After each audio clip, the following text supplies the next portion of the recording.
There we go. Good evening, everybody. Happy Saturday evening. Welcome back to another live episode of Snatched Savage Radio Show. I am your host, Lady O. Mimi will be joining me shortly. She's running a little bit behind, but that's okay. We gonna make it do what it do. So yeah, welcome guys. Hey Kiana, thank you for joining us again on Lux Radio Network. We are so glad to have you guys each and every week. And I apologize in advance if I sound a little nasally because my sinuses are kicking my butt right now. But we're gonna make it do what it do. We have I know Mike joining us a little later on in the hour, so he will be on at some point. And we may have a couple of other special guests that join us tonight, but I'm not going to tell y'all everything. Just stay tuned to the show, and yeah, you'll see the people. But please make sure you guys are subscribed to Lux Radio Network as well as Snatched Savage, our Facebook page, so you guys can stay up to date. You can catch any episodes that you miss. Yeah, all that good stuff. So this week, I can tell you one thing I am so thrilled about that actually just happened. Was it yesterday? That the Supreme Court made a decision and ruled that Donald Trump's tariffs are illegal. And that made my whole entire day. I know we all felt the twinge of these tariffs and the cost and all of that of stuff. And as one of my good friends said, this was the foundation of his economic policy. So I'm very interested to see what the other side feels about this. Like I'm so intrigued. I'm waiting. Because it's real quiet right now on the other side. So I'm just curious. Like, what y'all got to say now? Now, like, we don't hear nobody. So, hey, Kim, we don't hear nobody. So I just felt like everybody quiet now. We ain't got nothing to say no more. Now that the Supreme Court that he planted, all his people have ruled this illegal, which I feel like they finally done did their job. Like I truly do. So that was my highlight as of yesterday. So how was you guys' week? I hope everybody had a great Valentine's Day and enjoyed their day of love. I had an amazing weekend, and I'm gonna say because I know I'm gonna get a question once she gets here. And you are absolutely right, Kiana. They are trying to keep their jobs. Like, yeah, they people trying to keep their jobs right now. So, hey, Ram. I feel that. I feel that. So, and I mean, I get it. My whole thing is I'm sticking with Obama's point of don't boo, vote, because America, y'all fumbled the bag last time. Like, we can't keep fumbling. We can't afford to keep fumbling. We just can't. It's not a thing. So yeah. So I'm like, y'all did your job. Good job. Kudos. It makes me feel like our checks and balances still exist in this world. Because I wasn't feeling it beforehand. But yeah. So anyway, outside of that, I also watched the America's Next Top Model documentary. And there's so much talk about this documentary. And yes, there's so much talk about this documentary right now on social media. And if you were into television back then, everybody remembers UPN, you should. America's Next Top Model was like the show for UPN. Like, It's kind of what put UPN on the map as a network. Because nobody was watching UPN for real before that. But America's Next Top Model came out in 2003. So my whole thing about the time when this came out, and I have two sides to this. I do agree that now in my big age of almost 40, there are certain things that are just inappropriate, out of pocket. And I'm looking at it from that lens of experiencing life, having gone through things. But in that lens of in 2003, with what was going on, what really wasn't talked about, what, the stuff that we realized was wrong, but it wasn't put into the forefront, even having a conversation about plus size models and what beauty standards look like all of that inclusiveness didn't really start until like recently. This is like within the last, I'm gonna say 5 or 6 years. I'm not even gonna say 10. I'm gonna say 5 or 6 years. So in some instances from back then, from 2003, and we got to think about it, 20 some years ago, I understand why certain things were done to be relevant. Doesn't make it right. Doesn't make, it okay. But I do get it. I mean, beauty back then, you needed to be a size -0. Like, you just did in the modeling world. You didn't see thicker women. Like, I even had the conversation the other day. Takara was the first one on the show that was considered plus size, and she wasn't even plus size. Like, just because you got boobs and a butt does not make you plus size. I'm sorry, it's annoying to me. Like, I hate the generalization of what plus size was even back then. So that whole aspect. But the thing that kind of shocked me, it kind of shocked me that, and I don't know how accurate all of this is, because again, everybody has their own perception, but it just kind of shocked me with Tyra's response to a few things. With her being kind of the breakout, like she had to go through things she had to go through as a Black model in itself.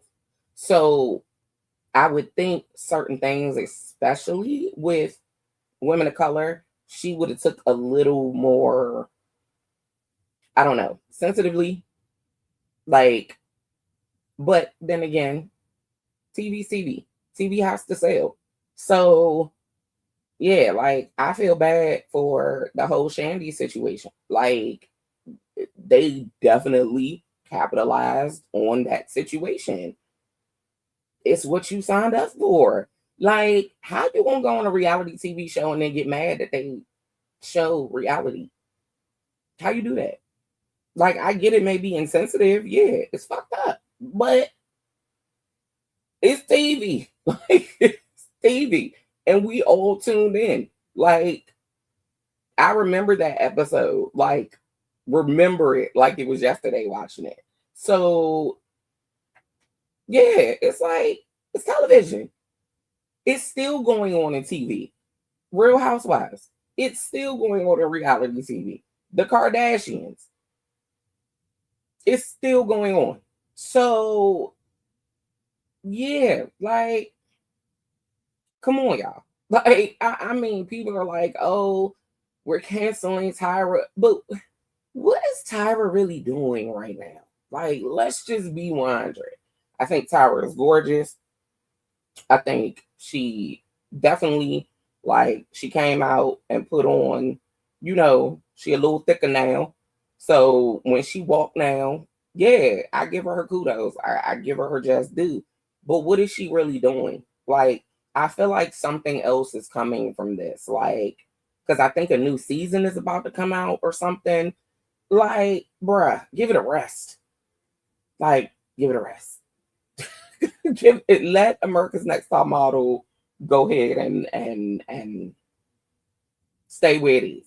Like, I don't think we need another season. But the other piece that I really was interested in is how many people have actually won and done something. Like, I feel like Eva has really, like, she took off running, but it wasn't even in modeling. Like, that's not where she blew up. I feel like she blew up from being on, Real Housewives, acting, putting herself out there. She is a talent. Like, the girl can act. I will give her that. Her and Yaya. Those are the two, and Yaya didn't even win. But those are the two that I've really seen, like, do something. Where all these other winners? Like, I don't know. I don't see them in print.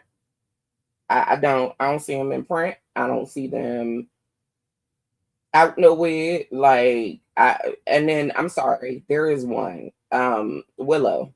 Is it Willow? Um, it's not Willow. What's her name? Now I gotta find it because it's gonna blow me. It's the model with vitiligo. I know her name starts with that. Willow. I don't know. Y'all know who I'm talking about. But she has taken off as a model. Like, she is taking off.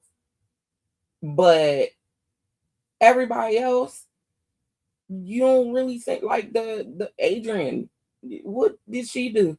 And she was the first winner. Like, they gave them certain things, but I don't really feel like it skyrocketed them. I will say the two people I felt the worst for were Danny and the other young lady that had all that dental work done. Like, if any of y'all have had a tooth pulled, any type of dental work, that's not no basic stuff. Like, that's pain. That is painful. To do all of that for a modeling contract, okay. Like, even back then, when I watched it, I was like, all right, this is a little too much. This is a little too much. And y'all had that girl close her gap, and then you widen another white girl's gap in another season. Like, that's wild. That was wild to me. I'm sorry. I felt so bad. I felt so bad for Danny. Like, I really did. I felt so bad for her. I think that was the part of the documentary that just got me. Like, it really got me. But yeah, that was the part I was just like, nah, you basically told that girl, if you don't close your gap, you not staying. What? And her gap wasn't even that big. Like our imperfections can't be beauty. Like, that yeah, that pissed me off, y'all. So pretty much. And then also with I was really, really saddened by Miss J and J Manuel, like, their treatment. Like, that, for that man to have a stroke, as long as he was with you on that show, backing you, he taught you how to walk, and you don't go see him, you don't find time to show up for him. Like, that's nuts. That's nuts. And I am one of those people, you show up for people you care about. Like, you show up. You show up. Or you figure out, even if you can't be there in person, how to show up for them. Like, if I can't physically be there with you, I'm still gonna show up for you. You gonna feel my presence. Like, I don't understand that. And that has nothing to do with the show. That has everything to do with you as a person. Like, that, yeah, that rubbed me the wrong way. And I love both Miss J and Mr. J. Like, I love them both. I love Nigel too. But yeah, I love them both. So that was wild to me. And for him to have had a stroke, live to talk about it, heal from it, even be able to walk now after the documentary is just like, bruh, like, what? And you send flowers? Okay. Like, I get it. You live in Australia. Cool. But you send flowers, you can't get on a plane. Like, you putting out songs about ice cream and you can't. Let me stop. Let me stop. That threw me all the way off. Like, and I know what it feels like. And when you see somebody that goes through a stroke, like, that is major for him to still be here. Like, after being in a coma for that amount of time, like, that's major. So yeah, I was looking at her a little funky. I was like, all right, Tyra, like, that's not cool. And then she really wouldn't speak about the disconnect between her and J Manuel. Like, I felt like that was fucked up too. Like, that's what had me looking at her crazy. It wasn't so much the show stuff, it was how you treated the people that had your back, that you were calling friends, that even from your own admission, you were laying in the bed talking about show ideas and things like that. Like, to me, it was like when it became something, you was like, all right, whatever, to the wolves with y'all. And I don't like that. So that's my little 2 cents. I was hoping to get somebody in, which I'm still trying to book this interview, that actually works with models, because I'm curious to the opinion of someone that's actually in the industry on the business side of things, what that looks like. So stay tuned for that. That may be a later episode. But also this week, my girl, y'all know I'm a Cynthia Erivo fan all day long. I've been a Cynthia Erivo fan before Wicked. So yeah, that's my girl. She premiered in Dracula, and she is playing 23 different roles by herself. Just her. One woman show. I don't know how you sit up here and master 23 different characters at one time, and people are talking shit. Like, people are upset she didn't remember her lines before the show actually premiered, when they were just doing their trial runs. She's playing 23 different people. God knows how many lines that is. Like, for 2 people through a whole show. 23, and y'all upset she didn't remember her lines before premiere day. Like, what do people want? Like, you can't make people happy. Like, you cannot make people happy. They will nitpick. They will find something to just talk smack about. They will find it. I don't care if she didn't draw her eyebrows on. They will find something. And I think that is such a sad reality about our culture. You can't just give people kudos. Something got to be wrong. Something got to be wrong. It don't matter. You can't just say, wow, that's powerful that she would even attempt that. Something got to be wrong. Just like they got snubbed at the Oscars this go round because people were uncomfortable with Cynthia and Ari's relationship. Like, what? They friends. You can't be friends and care about your friends. Like, where they do that at? I think Mimi just walked in, y'all, because I hear my dog going crazy. But I just feel like, Lord, what can you do to make people happy? What can you do? What the woman gotta do? Because half of y'all can't get on stage and play one person, let alone 23. So I want to give kudos to Cynthia. I think she is an immense talent, and I feel like for her to take on this feat is just amazing. So I just want to give kudos to her on that. And y'all give me a couple seconds. I'm gonna see if my bestie has walked in, because I think she has. Y'all hear my dog? But there's also something else I want to talk about, but I'm gonna wait for her to get in the room. She is here. Girl, you know I'm not keep saying. I know. I literally just said that. Like, I can't break in if I want to. But I did want to talk about the proposal that Fantasia got on stage. I was waiting for her so I could talk to her about this. But they actually, I did not know this. So when they met and got married, they had only known each other for 3 weeks.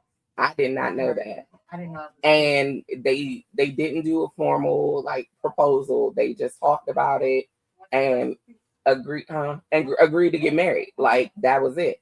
But baby, 11 years later, he gave her a carrot for every year. Do y'all realize how big a 11 carat ring is? 11 carats. Look, I don't even need all that.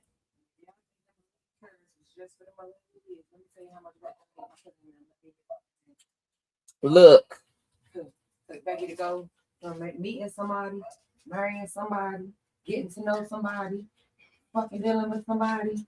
Baby. People don't even make it 11 months. The fuck? Let alone years. 11 years. So, and I didn't even realize they had been married that long. Like, oh, yeah, time flies. Y'all see that? Jesus. We all say, oh, look. Oh, yeah. It's that kind of day. Y'all know she don't drink. Right? I don't even drink. It's that kind of day. So y'all should know. I don't even drink. Yeah. Look, I'm all natural face. And alcohol. But y'all know. I don't even do this, but it's that kind of day. And she got them all. You better not. Okay. Y'all not go better with whiskey than Monster. Ew. I just don't like the taste of Monsters. That's all. I drink it with ginger ale too. I drink whiskey with ginger ale. Okay, I do. Yeah. But you know what's really good with whiskey though? Yes, God. This is why she's my best friend. Yes, God. Give me a good old apple juice. You better know it. Woo! And it don't even gotta be the expensive apple juice. My favorite man. That's my boyfriend. That's my side dude. That's your man. That's my side man. He my man on the side because Walker is my number one, but this is my side dude. Oh yeah. Mr. Walker is my number one, but I'll take Jim every now and then. I can. I cheat on Walker every now and then with a little bit of Jim. But yeah, can we get I just want you ain't gotta give me a whole carrot. I take a half a carrot. I don't even need 11. But here's the thing that I think a lot of people don't understand. She got into this marriage. They got into their marriage building on faith. Mm-hmm. It wasn't because they knew each other. They had a history. It wasn't no trauma bonding. It wasn't no, oh, I met you. We had good sex. We're going to stick it out. They got together and decided to marry based off of faith that this is going to work. And they put in the work to make it work. Yeah. And that's why they are here. It's not because of anything other than that girl put in the work. And I'm going to tell you how I know she put in the work.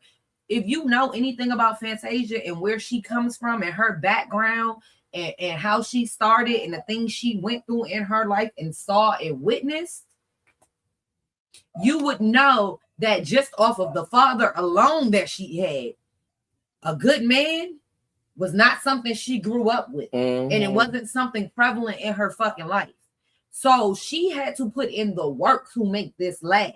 Did we match it? Damn. Come on, you short fucking girl. I just realized that. Hey, y'all, look, I swear to God, this was not playing. No. Like, hold on. I'm like, wait a minute. I'm literally having definitely is camouflage the hell out. You know what? But that's Bruh. once again, that's how you know that's my best friend. The funny thing is, I was gonna wear something else, and I last minute was like, "Nah, let me just put this on." That's how you know that's my best friend. Period. I'm sorry. He already knew what time it was. We going to war. Bitch, didn't even know. Didn't even know. Didn't even know I had to be suited and booted. It's called best friend magic, right there. Lord. Okay, give me All one right. second. That's crazy, y'all. But yeah, no, I swear to God, this is not playing. Let me jump in these comments. Raya, hi, baby. Hi, Kiana. Did you say they trying to keep their job because it's voting year? Girl, some of them need to hurry up and get voted the hell up out of here. Who else we got on here? Hi, Nasai. And Hassan. We got everybody on here today. What's going on, family? How we doing? How was everybody's weekend? Oh, that's what I waited on you for. How was y'all weekend? How did y'all how have y'all started y'all weekend, I should say? Start. No. My dog. About 2.5 seconds. Every time you say something to him, you know you gonna jump up. Like he like who me? Who? Yeah, and then he just got quiet because I walked in the hallway. That's ridiculous. Like, so stupid. Oh, she's my dog just he got separation anxiety, y'all. Like he's going through something right now. I think because it's about to be his birthday. And period. Because we acting up for Pisces. You better know it. These Pisces. We outside. They born. My dog is March 2nd. So it is 2 days later. 2 days later, you better know it. That's Auntie Baby. That's why he's so emotional. Every time I come in the door, he be like, Auntie. You better know it. Crazy. And he probably smelling your dog. If he was a real person, that'd be Auntie Baby. He lose his mind every time. Okay, so yeah, how was your weekend? Well, my weekend ain't over yet. My weekend about to be a long ass weekend until the end of March. I'm in the weekend. Oh yeah, you are. Fuck you talking about the whole season. The whole season. My daughter's birthday is tomorrow. We started her birthday party. We started celebrating for her last night. Okay. We went out, seen the scrippers and stuff at 202. It had a ball, got drunk, popped bottles. We was doing the whole shebang. So we had a ball. So yeah, my weekend was fun. Like it started out pretty good. I've been chilling for real. I ain't really been doing nothing. I'm making these plans for this weekend coming. Oh yeah, please believe Snatched Savage will be airing from the Me motherfucking live motherfucking weekend extravaganza. I apologize in advance. Let me go ahead and say it because I don't know what y'all gonna see. What you gonna see though? Because you'll be with us while we have a ball. I don't know. And then y'all are lucky because we air on Saturday, which is the turn up night for my birthday. So y'all get to see it all. Y'all gonna have a ball. I'm just gonna be tired. That's all I know. Oh yeah, Sunday is rest day. We're gonna need to recuperate all day Sunday. Yeah, I'm already on it. I'm gonna be tired. Friday, we turn it up. Saturday, we turn it up. Sunday, we turn it down because I'm old. We be at Nelly's on Sunday, y'all. We will be at Nelly's for the brunch on Sunday, y'all. I'm gonna be sleep. We're gonna be at Nelly's. We either gonna be at Perry's or Nelly's, one or the other. But one is at 12 and one is at 1. So depending on how drunk we get the night before, we gonna decide. But yeah, I definitely picked the 12 o'clock brunch versus the 11, 10 o'clock brunch. Yeah, because I was like, we weren't gonna make that. We wasn't gonna make that. You're not gonna see me till 1. I'm gonna be straight, y'all, because I know my limits. I drink whiskey and rum. I stay within those things that keep me normal. I ain't fucking with them. That tequila shit last night, they was drinking Don Julio. Oh, I don't thirsty. It was they was drinking that Don Julio last night. Girl, I took 2 shots and was like, yeah, where's my bottle? Girl, let me tell you, me and my bottle was in the club last night together. Y'all can drink. I don't drink that shit. The devil is alive. I don't drink that shit. I know better. Because some things you learn when you, because like tequila is different. First of all, the tequila here in America is not even real tequila. Let's just start there. I don't even want to try no tequila from another country. I'm not. I can't drink fake liquor. That's why I don't drink, because I don't really drink fake liquor. I drink whiskey and rum, and it's got to be 100 proof rum. I don't drink nobody's fake liquor. Liquor that's 25% and lower, that's not liquor. I don't drink that shit. If it ain't 100 proof or better, 80 proof or better, I can't help you. We can't drink. Give me some of this Pepsi. Oh, I thought I was about to hook you up, girl. No, I don't want no Jim. Jim don't get along with me. Jim don't like me. I was gonna hook you up. I just want Pepsi because I ain't had Pepsi. Okay, so I need to know for my birthday, y'all. I need y'all to help me out for the ladies. I need hairstyle ideas. I don't know if I want to go braids or if I want to do long hair, don't care, or what. Because, once I get drunk, I ain't going to get fucked his hair. It'll be everywhere. Messing with me. Y'all would be like, damn, she came in, that drink was real silky. She started sweating. That drink said, poof. Better know it. The Afro-American in me will show. Better know it. Don't let this cute little straight fool you, because let her get sweaty and wet. And so she going to show through and through naturally. Then I would think braids. So you don't have to worry about it. Braids. I'm thinking, I probably end up just bringing it up. I would think braids. Because I do not want to be, girl, next weekend, hair is going to be the last thing I got time for. Look. Hair going to be the last. I'm probably about to braid your shit, so you ain't got to worry about it. But I will slap. It won't be curls out. I'll take that. Not even going to be, let me say y'all, I plan on being so lit. I can't put nobody lace front on because that motherfucker be like, see, and that's what I'm thinking about. I'm like, I don't know. I might be natural. I'd be like motherfucking Beyonce with the backless wig. You better know it. Fuck me talking about. Not turn the wigs You better know it. Just turn it around. You better know it. Not turn the wigs around. See, this why we can't ever watch Drink Girls again. Because this heifer, where everything is Drink Girls related. You better know it. Because that's our movie, girl. Y'all, if y'all know us, like, that's us. Like, Dream Girls, that's our movie. Like, so when I say certain things, it be Dream Girl related. It be Dream Girl. It be Dream Girl. We did. What else? Okay. Even though I found out I'm like more like the girl from what the hell was they called? Not the Staple Sisters, the Supremes. The movie where he kept calling them the Supremes. And the dude was like, she was the devil girl who was born in the tree. I think I'm more like her. I'm more like her. Good movie. My girl said, take my dress off so I don't get this bad blood on me. I was like, yes, I like her. I like her a lot. I like her a lot. See, y'all, that's why she don't drink. Is this the shit we be going? No, I just watched that movie for the first time. That movie's so good. I just watched it for the first time day before yesterday. It's really good. It was better than what I thought. I'm not gonna lie. In my mind, I thought I was gonna call Omni and be like, girl, that's another goddamn Dream Girls. They've been singing from the time the goddamn movie came on. But it was not. It was not. I watched it when it first came out. It was really good. It was not that. That was really good. And then I ain't gonna lie, I did think it was gonna kind of end up being like the Clark Sister movie too. I was like, thank God that I like them. I love them in real life. But that movie. You didn't like the movie? They could have kept it.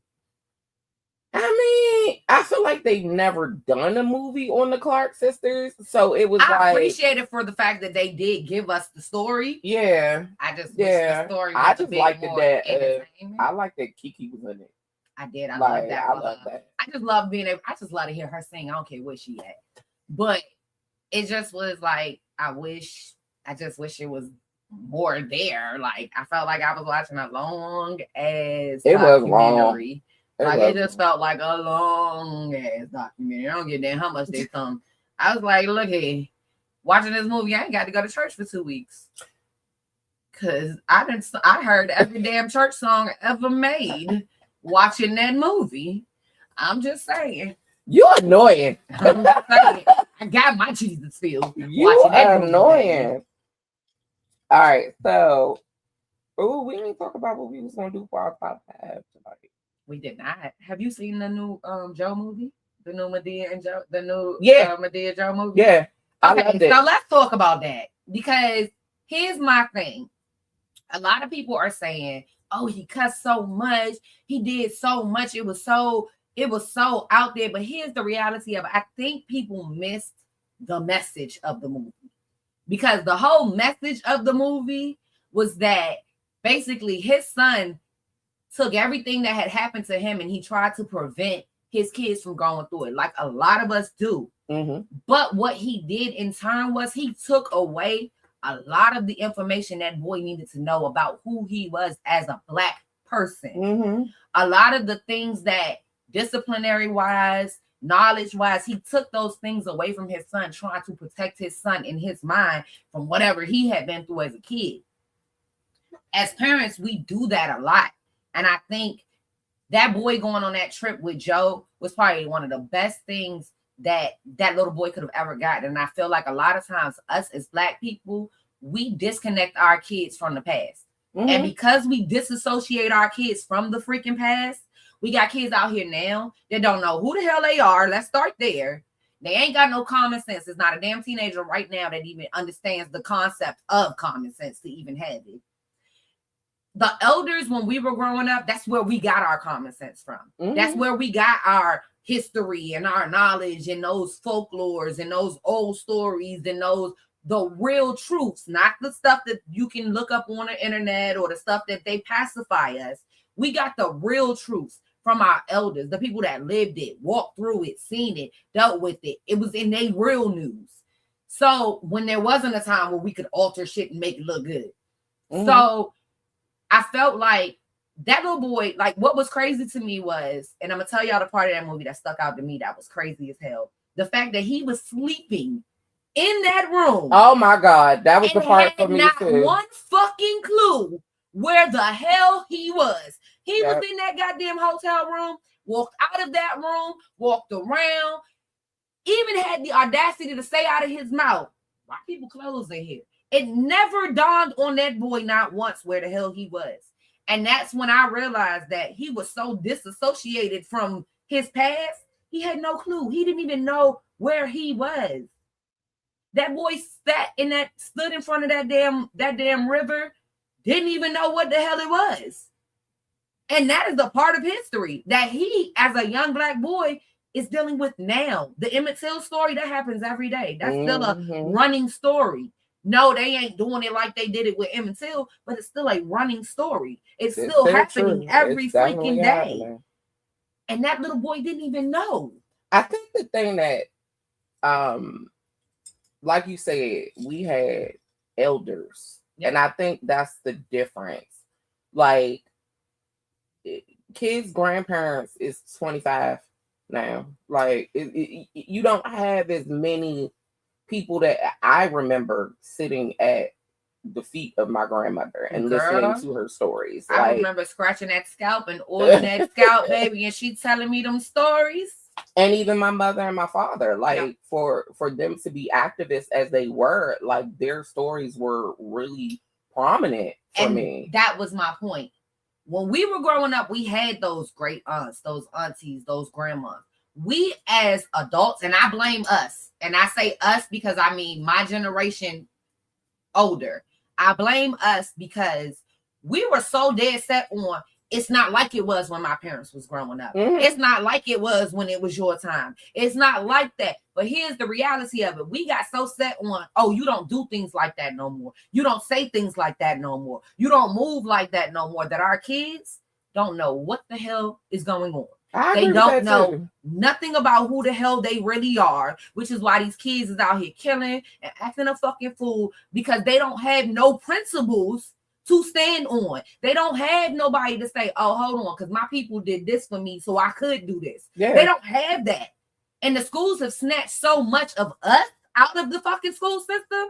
They ain't learning that shit but one time a month. And that's the thing, though. There, at least I can speak for me. There, like Ray just said, there was a desire to know. I wanted to know about my history. We also had movies and stuff that people we were talked about. These kids don't even have that. Like it honestly made me think about my own son and some of the stuff he doesn't know because of it being somewhat of a protection thing. I don't want you to feel that hurt. I don't want you But it we was so shielded them so important. much that we've enabled them. Yeah, it is important that they know. The other piece is, I will say, just from a basic standpoint, that I hate about the commentary about this movie. If you guys have watched Medea, any of Tyler Perry's plays with Joe, that is Joe's character. There, it's his character from the very beginning. And the fact that people were so like, oh, he was a pimp, he was this. I've never not seen a movie where Joe hasn't been referenced as an old school pimp. No. I've never seen a movie where Joe hasn't been cursing and smoking weed. The only reason he could cuss more is because it's on Netflix. That part. And I'm sorry, shout out to my girl Miss Pat, because she did her fucking thing, and my girl looked good as shit in that movie. Y'all can say what the fuck y'all want, but my girl looked good in that movie. But shout out to Miss Pat. The thing about what I hate is, everybody has always, and this is what I said earlier, you can't please people. People always have something to say about the movies Tyler Perry makes. That it's always about a woman struggling or being beat and going through and conquering. But now that's the reality he comes from. But now he gives you something different, something not in his normal realm, and y'all still ain't happy. Oh, it was too much. What? But you know what? No funny. So let me say this. Because y'all know, I don't care. We have become so fucking sensitive that the things that are normal, because this is normal shit. Nothing in that movie was not normal fucking shit that goes on. Right now in Las Vegas, you can go to a motherfucking hoe ranch. Them bitches get paid for just that. And the state covers it. That is legal. So, It's not something that's not normal. It's very much so a normal fucking thing that happens everywhere. It's just a problem when we do it. Because had this been a bunch of fucking white people doing this, it would have been comedy. It would have been funny. It would have been entertaining. But because we did it, and we took our own fucking narratives, and we took our own stories, and made them the way we decided to make them, and tell them the way we want to tell them, and portray them the way we want to portray them, it's always a problem when we do it. It's never a problem when they do it.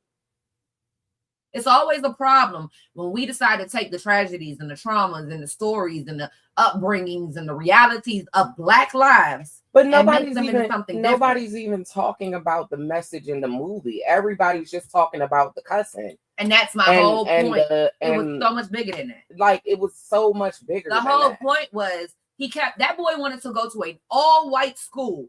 He did not want to go to an HBCU. He did not even understand what the purpose of an HBCU was. In his mind, segregation, slavery was over. Y'all needed to get over it.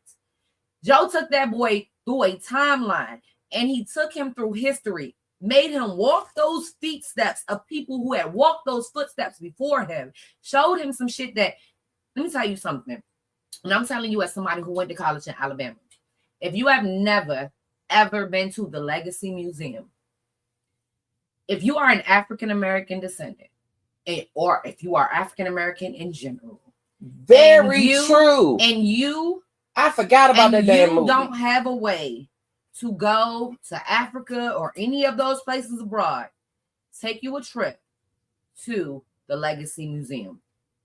When you leave out of that museum, see, I had to go because I went to Alabama. I went to Alabama Southern. I went to a Southern college.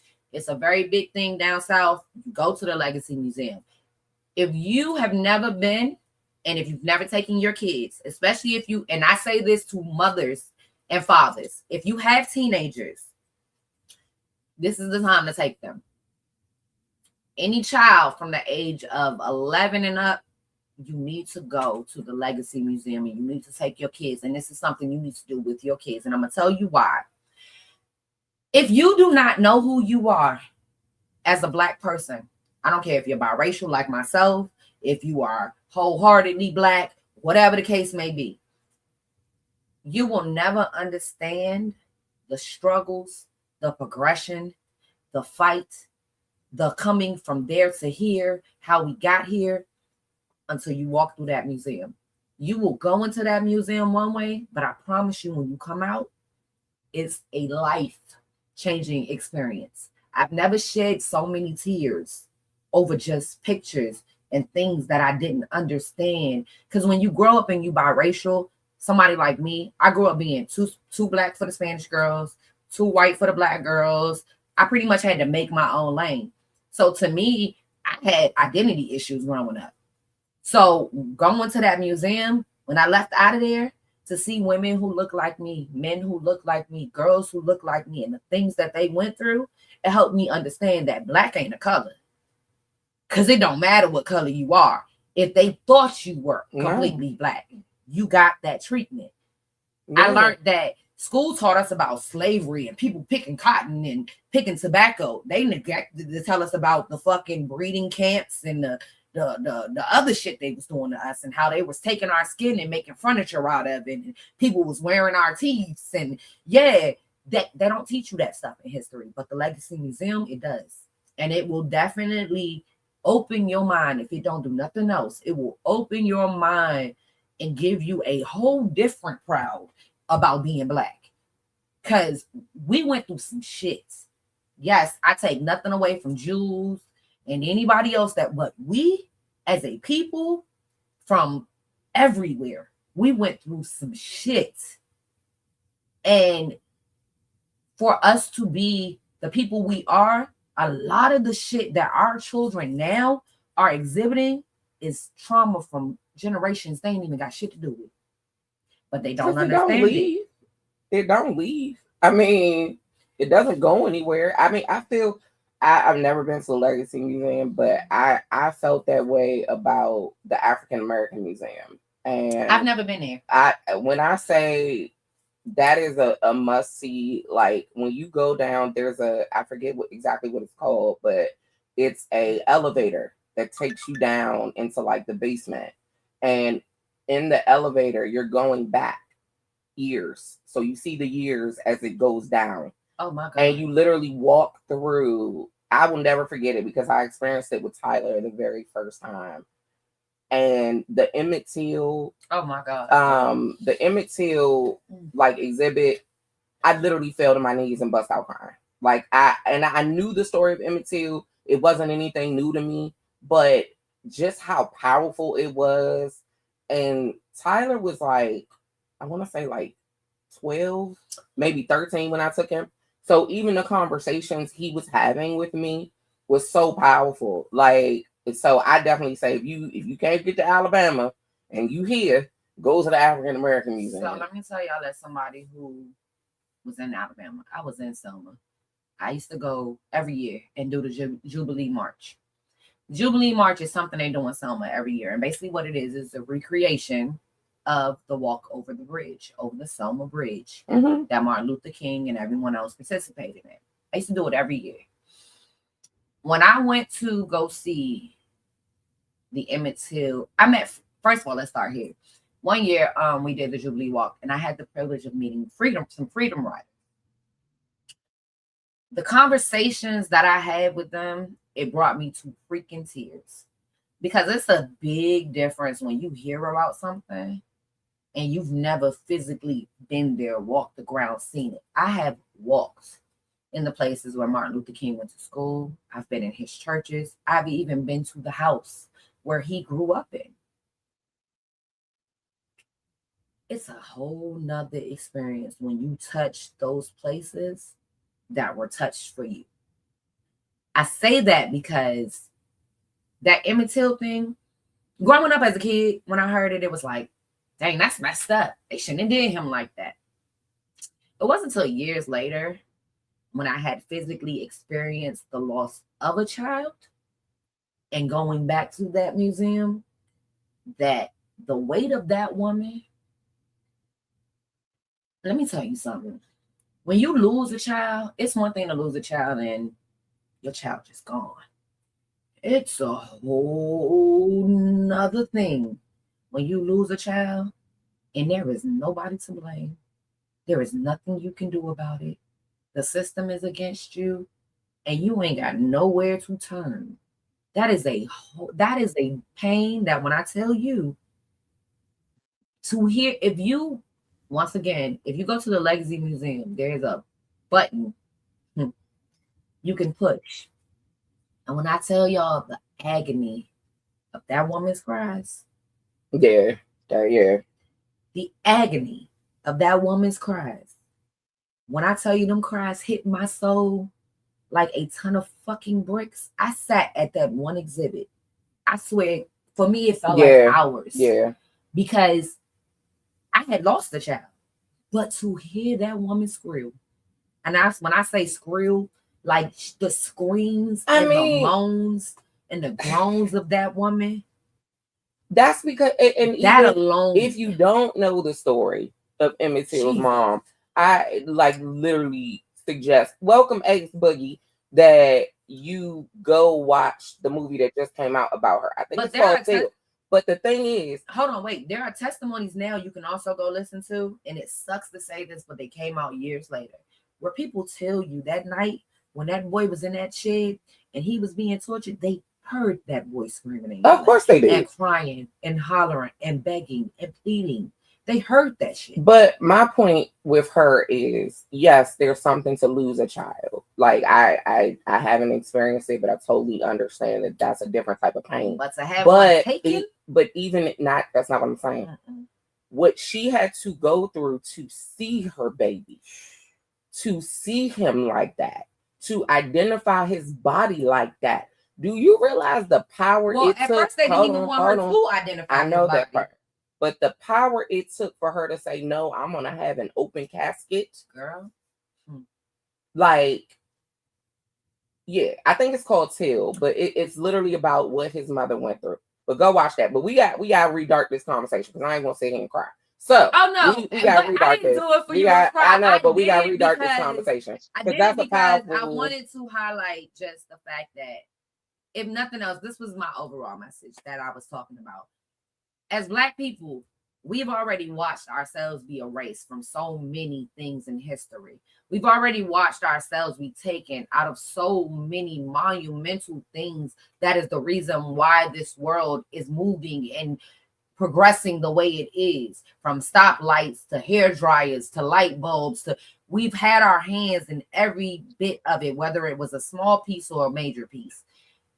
If you cannot do anything else for your children, I personally feel the worst disservice you can do for your child, no matter who they are, biracial, mixed, Black, whatever, a child of melanin in general, is to deny your child their history, or to not feel as if it is your job to give them their history. Because here's the reality.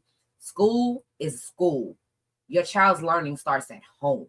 And if you don't tell them where they come from, somebody else will make a history for them. And that's my whole point. All right. So, ladies and gentlemen, let's officially welcome Ace Boogie to the history lesson we was just given. But anyway. It's the chocolate for me. Y'all was going in. I was like, let me just sit back and be quiet and learn real quick. Look, because I'm real big on big. It's her and Jim. It's her and Jim tonight. So I'm just letting her. I'm just real big on, especially in Black History Month, when we go a whole 11 months and we are rarely mentioned in the major things of history. I feel like personally all year it should be Black History Month, but that's just me. But I feel like in those months that we are illuminated, you should be making sure that those things are shared with your kids. This is your time to give your kids the things that the schools take from them. But like you said, it shouldn't just be in February. It shouldn't. It shouldn't just be in February. It's Black History Day every day in my house. I agree, because I mean, like they say, Black history is American history. So right. Like, you know what I'm saying? You don't have American history without including Black history. So especially right now, I don't even feel like it's illuminated like it used to be. No. In years past, like the White House was doing Black history celebrations and all of that. And it wasn't just with Obama. And that's not we what know why. No, but I'm saying, but we know why they don't do that anymore. Like Clinton did it, Bush did it. Like and I'm not just saying it because we had a Black president. But I'm not just saying it because we have had a Black president that started happening. There were other presidents that did that. So it's just this specific one, and it is what it is. But my biggest thing, but I'm gonna say this because it was instilled in me. That's why I teach my son what I teach him on a random day. Like, and even some of it, even down to some of the things, because I'm at the age now where he's like, you listen to what? This is your music. Like, my music is old to him because he's 18. And you gonna listen to it because when you 21, 30 in the house and your mama alone, girl, guess what music you won't be listening to? But even the music that, like, my son didn't know the song "The Boy Is Mine," and I was like, what? Like, I was stuck, like, because there were songs that our parents taught us that we knew. Wait, like, wait, I gotta make you laugh. So we riding in the car yesterday, right? Me and Anari ride in the car. I'm playing the song. I'm listening. Now, mind you, I've been playing this damn song her whole life. Okay, the Pink song. Freaking so. Not Pink. What was it? Damn. It was a song we was listening to. And she said, "Do that." That's what. Oh, My Humps by Black Eyed Peas. Oh. So we're riding down the street and we're listening to My Humps by Black Eyed Peas. Now, mind you, I've been playing this song since she was this damn big. Girl, mind you, my daughter turns 22 tomorrow. So we riding down the road and she said, she's talking right now. She said, "Mommy, have they always said these words?" I said, "Yes, baby, these have always been the yeah, because she said, I must not have been listening because, Mommy, this is a bad song. You should not have been listening to this with us in the car." And I think that is funny because I feel like even when we listen to some of our parents' music, like the lyrics, until I got older, girl, I'm like, what?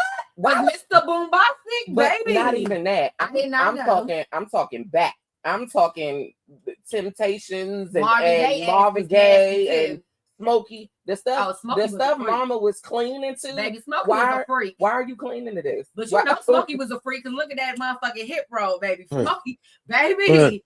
Smokey got a hip roll. That's why you didn't understand it as a kid, because it wasn't for you. It wasn't for you. Exactly. And you listen to some of these lyrics, you'll be like, "That was going what?" Oh, my daughter's favorite song right now is Gucci Mane Lemonade. Favorite song. Favorite. Why is she so young now? Like, she's so young. Because she probably that's her old school. That's her favorite song in the world. And when she gets older and realize what she was listening to, what she was singing along to, she gonna be like, "Yo, why were you my father? Why were you my father?" Don't feel bad, because I was listening to a song my mother used to listen to back in the day. Motherfucking Janet Jackson, little freaky ass. I was listening to it. That's the whole one, Janet. You're supposed to be innocent. You ain't no. See, you ain't a real. I had to clutch my. No, you know how you listen to something and you be singing the words. You're not a real. Don't do that. Fan. I already knew. You ain't allowed to do that. You ain't no Liberian girl. You ain't allowed to do that. Like singing the words, and I'm like, what?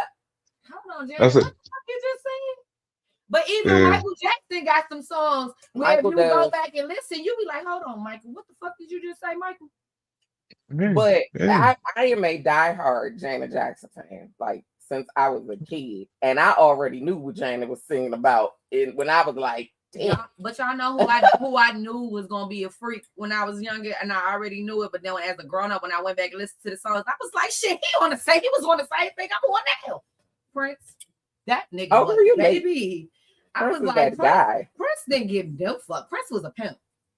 I don't give a damn what nobody say. You listen to that music, Prince was a fucking pimp. You remember the picture of Prince with his ass out that was on everybody's wall? Like, you couldn't tell I can show you a picture of my mother holding that poster right now at 16 years old.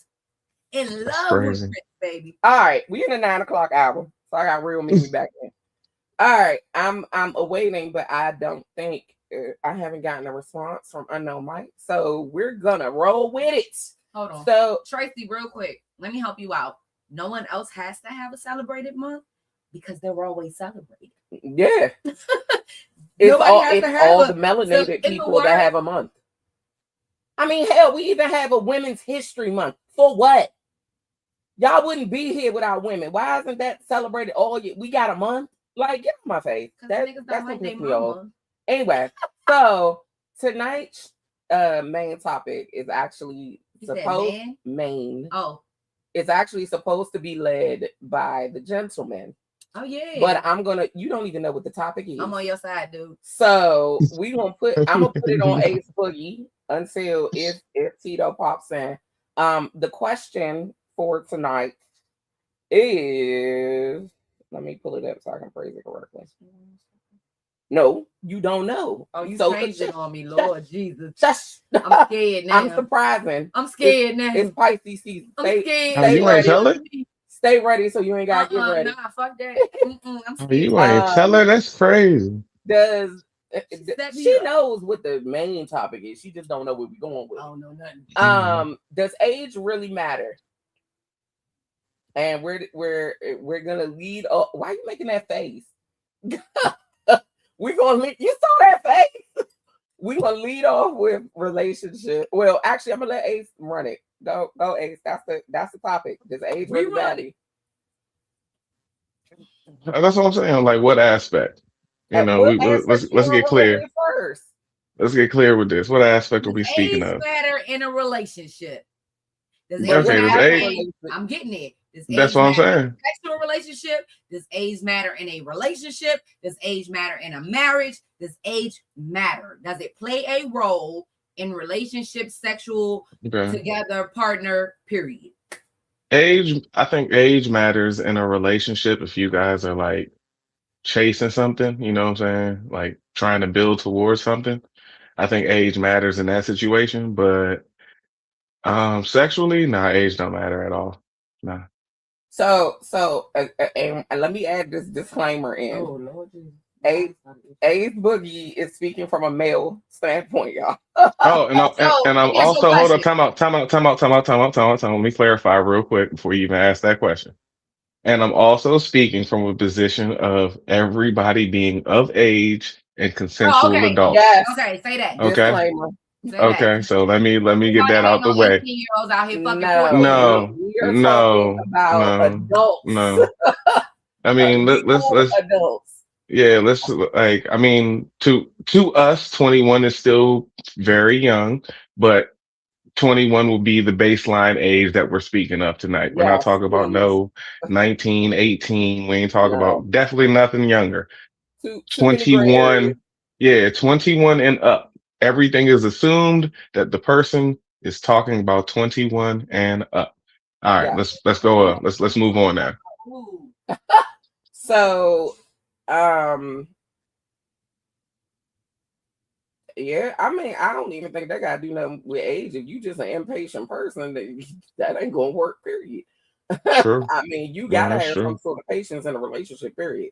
Now, from my standpoint, I'm starting to see a little bit more. I think now, since I've gotten older, age matters in all aspects to me. When I was younger, it really didn't. Like, I didn't really care. I would go older. I would go probably not younger than 21. I would go definitely older. Sometimes I've gone over 10 years older when I was in my 20s. So definitely would go older. Kiana, I'm not sure, darling, but we gotta let the show run till we see what's going on with Unknown Mike. But I think definitely in a commitment, as a woman, it matters to me a lot now.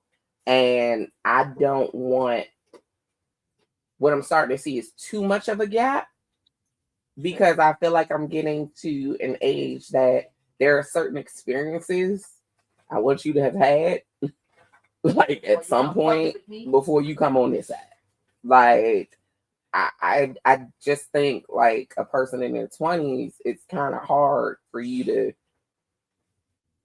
experience certain things, especially now in this day and age. I feel like the 20 somethings, it's a different era now. Like, even when we were 20, it was a different era. So for me, like 5 or 6 years, either way, it's kind of my sweet spot. I'm sorry. Stop talking shit off, Mike. Bring your ass back. She is over here talking big. Yeah, she's just in the back. It's crazy. She in the mirror. Look, all right. Look. the whole thing about it is, once again, I don't believe in double standards. I believe that there's a standard for men and there's a standard for women. That's That's And and it's true. It's true because men and women live different lives. Like for the perfect example. When a woman is in her overall prime, she is younger. She's in her 20s, or you know what I'm saying, maybe early 30s. When a man is in his prime, when a man's in his prime, he is in his mid to late 30s, early 40s type thing. So if if we gonna talk about two people in their prime, then the So are woman we is saying 25. The a woman is person 25 has years old, and the man is at least 35 years old. So are that's we a speaking 10-year age gap. sexually? Are we speaking mentally? Where Or I'm you're saying talking everything? about I'm talking about an overall prime Okay. where you're physically, your physical best, probably your mental best, probably your damn near even your spiritual best I'm type talking shit. about for a woman in her 20s, she's definitely not in her mental best. Let me be the first to tell you, because in her 20s, she's still trying to figure out who the fuck she is. Scientifically, it is our 20s. If we're going to, not personal preference, but scientifically, a woman's prime is in her 20s. No, In her I'm not 20s saying and that. her 30s. That's not what I'm saying. What I'm saying is mentally, in her 20s, she's still trying to figure out who she is up there in her 20s. Because by the time a woman is 30, she know what the fuck she ain't dealing with. That's true, but if we just, let's not even, I don't want to base it off of just mental. Like if we strictly talking scientifically, you Google when is a woman's prime, I mean, you're yeah, gonna definitely. get late 20s, early 30s. Right, but I just want to keep it realistic. You get what I'm saying? Because realistically, a woman in her 20s is still trying to figure out who she wholeheartedly is. So Absolutely. And I and feel to a like certain women mature faster than men, which is why our primes are considered so much earlier, because we do evolve and mature faster than men. Mm-hmm. So I by the mean it's time we're also in our 30s, we are mentally on some. I think I'm ready to be somebody's wife. I might want to have a baby. I might, because we've already matured in that aspect. You get what I'm saying?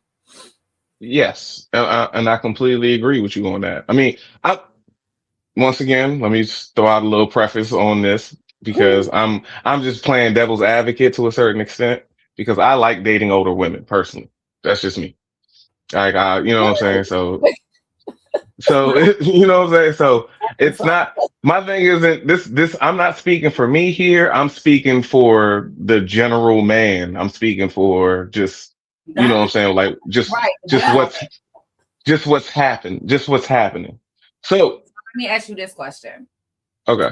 Let's put it into a more general aspect.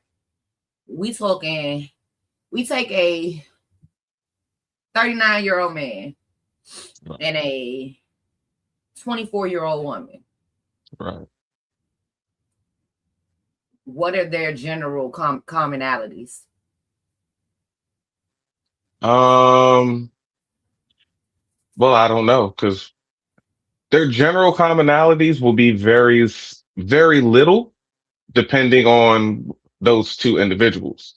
So, I mean, just the age gap will let you know that they're gonna have a little bit of a difference. They may not listen to the same like music. They may not. Of course, their favorite movies aren't going to be from the same time period. Things like that. But But you know what? I don't know, because I've met men, and this is just me personally. I've met men whom are older than me because I've always dated older men because that's just my preference. Because men my age or younger have just, for me, intellectually, they just don't get me there. For me, I can sit down with a man that's 50 years old and have a conversation. And a lot of times I'll find out that my movie preferences are movies people have never fucking heard of, and they're old as hell. So it's like, I think it honestly, genuinely, for me, I'm very big on age is not a thing. it's more so where you are mentally for me. And that's what I said. That's what I was saying. It depends on the individual. It depends on the individual. But your mentality may put you in a whole nother age bracket. Yeah. Yeah. So it really depends. But then you have, so let me ask you this question. I just gotta ask it because I just want to know. Okay. A 18-year-old or a 19-year-old and a 15, 16-year-old. I don't even want to go that low. I don't even want to do that. Please, I don't even want to have that conversation. No, we only talking about. I don't even want to have that conversation. No. And the reason I say that is because for me, and this is just me personally, I look at that right there as the same thing with adults. Because I'm not going to date a nigga that I know, nigga, you old enough to be my daddy, or when I was motherfucking in the 3rd grade, nigga, you was already married. Like, I'm not going, what the hell? I'm not going to do that. Because to me, that's like, nigga, you old enough to be my daddy. But I think that's different depending on what age you are. Like, I don't know if that changes for me as I get older. And that's what I'm saying. Like, I for me, I still put it in that aspect when I look at people, when I meet people. If you're a woman who values information, values knowledge, and things of that nature, you are naturally going to lean towards an older man because he has the experience and he's going to give you that, and he'll be able to give you that. Let me just say that he'll be able to give you that. But if that's not what you're looking for, then that's not what you're looking for. So if you are, like I said, if that's what you want, then you're going to go towards an older man, and an older man is going to go, a lot of times going to go towards a woman who, he can teach something. Because hold on. Tracy said something, and she said, what she said was, she said, old people don't have the patience because they have done all they're going to do and not willing to change much. And you can't really be mad for them for it, especially when they're in their 60s. Here's the thing. I feel like when you're dating someone older, Tracy, you have to define a limit for yourself, because see, that's where I'm at with it. Older people, they're set in their ways. They know what the fuck they want. Yeah, and the thing I can appreciate about an older person, especially men, they done been through enough shit to where they know right then and there, this shit ain't gonna work.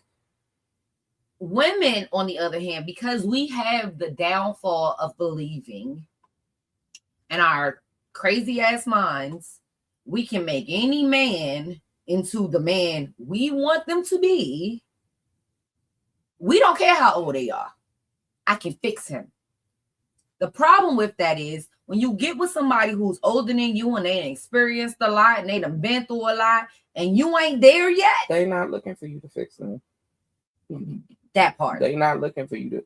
I'm going to even say that about men in general. And I feel like that's where women, and I'm going to speak on the ABC Mafia. But hold on, say older men too, but older men vice versa. Y'all get younger women and it's like, oh, I can mold her. But you met a woman, and I agree with, because that's what a man is supposed, like, this is where I feel like we forget the setup of how, hold on, let me finish. This is where I feel like we forget the setup. And I'm going to speak from a faith-based point. The setup, Adam was created first. Right. Okay. Eve was created from his side. From his rib. We are not supposed to be the head. We are the neck.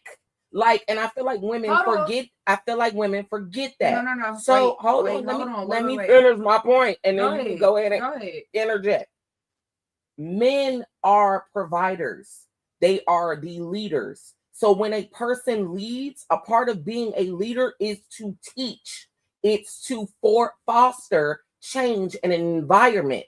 If women would realize it's not our job to fix you, it's not your job to fix me, but it is your job to lead me, we would be a lot better. Well, I'm not going to say we because I deal with women, but y'all would be a lot better off. Hold on. So let me speak for the straight women, because wait a minute. There's some of that I agree with, and then there's some of that's bullshit. That's fine. Because here's the reality of it. Yes, a woman was made from a man. A man is supposed to be the head, which means that when you are the head, you know how to lead.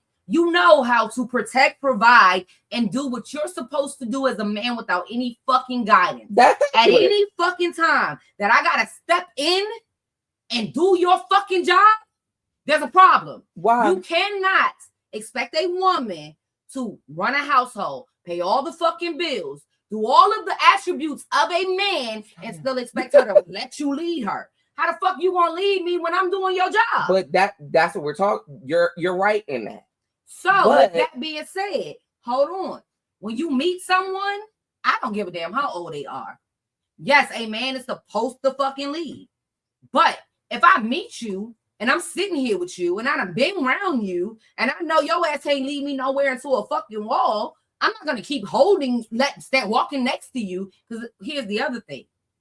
Men are so quick to say a man is to lead and a woman is to follow. No, baby, a man came from your side. A woman came from your follow. side. No, I ain't she didn't come from your back. She didn't come from your ass. She didn't come from your feet. She came from your side, which means I walk alongside you to help you when I have to. A woman is here to be a helpmate. That's not, if we're going to talk about it, let's talk about it. Because a man is supposed to be a leader, but a woman is supposed to be a helpmate. And if I'm doing more than just fucking helping you, then you have now put me in a position of leadership. Then that's the man you're not supposed to be with. That's my whole point. So age for me, once again, don't play a factor. Because if you can't lead me, I don't give a fuck how old you are. But you can't lead me. Here's also where I agree. Like I agree with Jill Scott. And Ace is going to laugh at me because I don't think he feels like I thought this, but it honestly, it's based on, I'm going to give him some credit here. A lot of the conversations me and Ace have had have kind of switched my mentality. Black women especially, and I'm going to say this, and yes, I have a child, so clearly I've dealt with a man at some point. Black women, as much as we say we want somebody to lead us, because of the position that we've been put into, for whatever reason, being a single mom, you know, like you said, you dealt with people that you've had to lead. We get stuck in that position. And when you meet a man that's actually going to do it or willing to do it, we don't readily give that up. Hello, Pot. What? Hello, Pot. I know that. Okay. What are you talking about? I'm just saying. Hello, Pot. Hold on. I date women. And you still the Pot.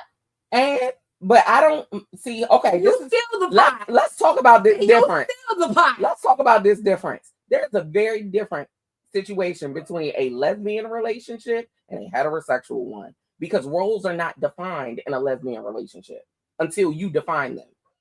If two feminine women date, there's not an automatic thing that. So what's supposed to be your role right now? Because last time I checked, you're supposed to be the beautiful one.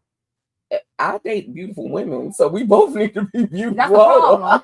That's the problem, nigga. No, that's not what I'm saying. Shut up. That's what the fuck you said. Shut your ass up. That's not what the fuck I mean. See, that's what I did. You still on. Oh, okay. That's not what the fuck I meant. What I meant was, this nigga get with a woman, right? There we go. And a motherfucker be like, I got you. All you gotta do is this. Oh, I think we just fit. No, we good. All you gotta do. Yeah, I think we just fit. Hold on, I'm about to hit that. She'll get with somebody and then be like, all you gotta do is just be here. I'm gonna plan it. I'm gonna do this. I'm gonna do that. You just gotta do this. Not I need to know what time. I need to know who gonna be there. I need to know where we going. I need to know sit your ass back. Sit back. But in my defense, I am working on that. And I have been out of my comfort zone quite a few times recently. Forcefully. Let's put that in there. Forcefully. But what I wanted to say was, like, because seriously, in a lesbian relationship, because I can't speak for gay men. I don't know how that works. I would love to get a gay man on here. We need to get Nico back for this conversation. But in I'm gonna bring a white boy on here. In a lesbian relationship, I will be honest, the age thing is a difference for me now that I'm really saying. Why? Like, I wouldn't go as far as I would go when I was with men. Why? Because of the mental state of women. Meaning? So because women mature so fast, a woman in her 50s or her 60s, that wouldn't work for me. Because I don't feel like we're mentally matched. I feel like she's really like, yeah, she's stuck in her ways, but because women are so hard, like, I am who I am, fuck that. When you in your 50s and your 60s, yeah, nah, that's too far for me. But right. even like the younger side, it's different too.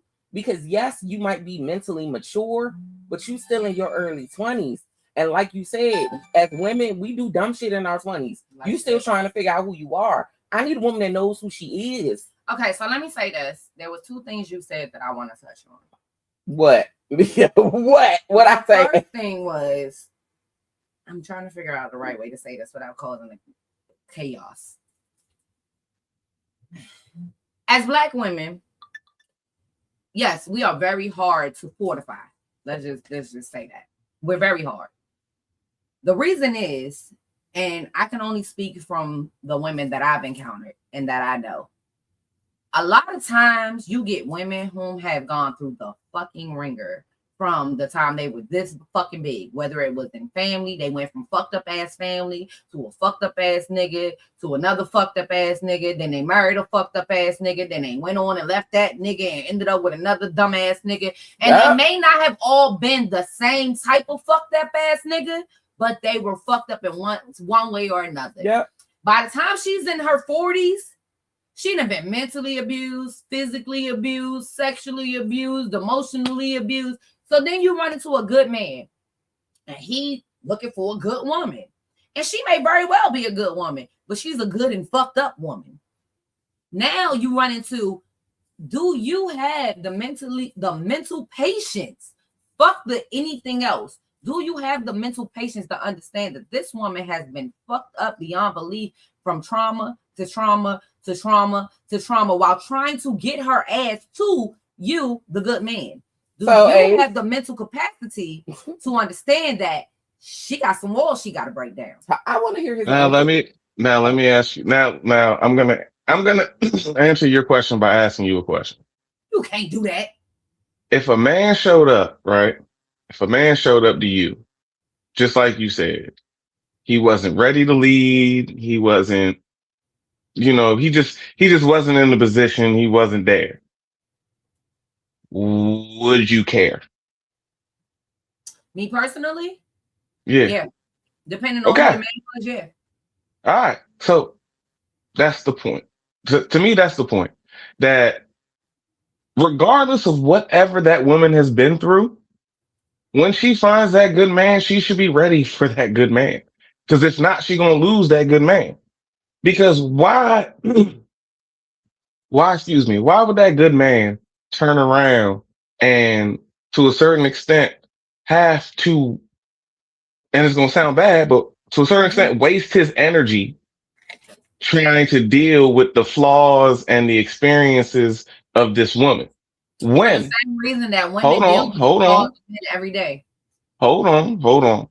The flaws of the man can just be the flaw of the man as a man. It's not the flaw of him as an through his experience. Like you explained from that woman.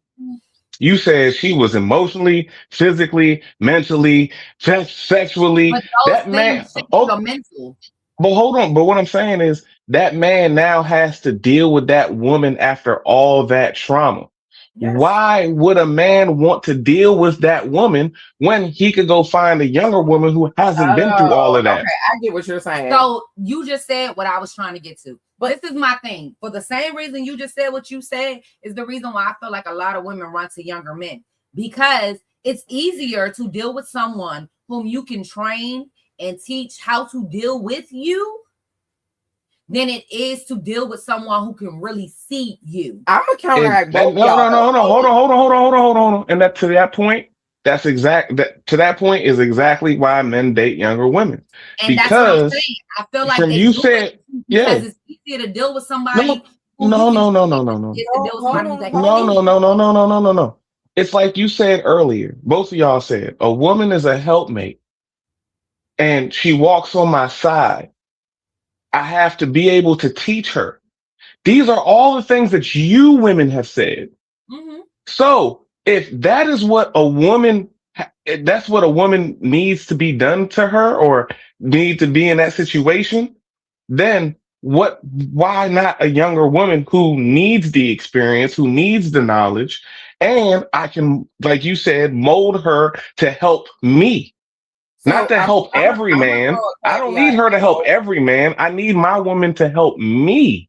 So So if I can so mold her to me, then what's the problem? Why are men so demonized for trying to do that? Because here's the reality of it. The same way you can find a younger woman and mold her, there are a lot of women your fucking age who want someone to take the time and teach them the things that they need to be taught. But because men have very little patience, it's hard to get a man to understand that it's not that she's being combative. It's not that she doesn't want to follow you. It's that she's been shown so many fucking times in life that I've followed her or tried to follow someone, and this has always ended up bad for me. And this is Mimi where baby, hold and on. Mimi Let me baby, throw. she I'm needs throwing to a monkey heal. wrench. I'm She throwing a needs monkey to wrench heal. for both of y'all Go ahead, because babe. this is where I feel that accountability, Ace's favorite word, accountability and self-ownership come into play. Because first of all, to Mimi's point, if she went through all that and she been sexually, mentally, verbally, all that shit abused, baby, you need to be healed before you go find Yes. anybody else. I agree with So that. you need to Yes. do that work on your own.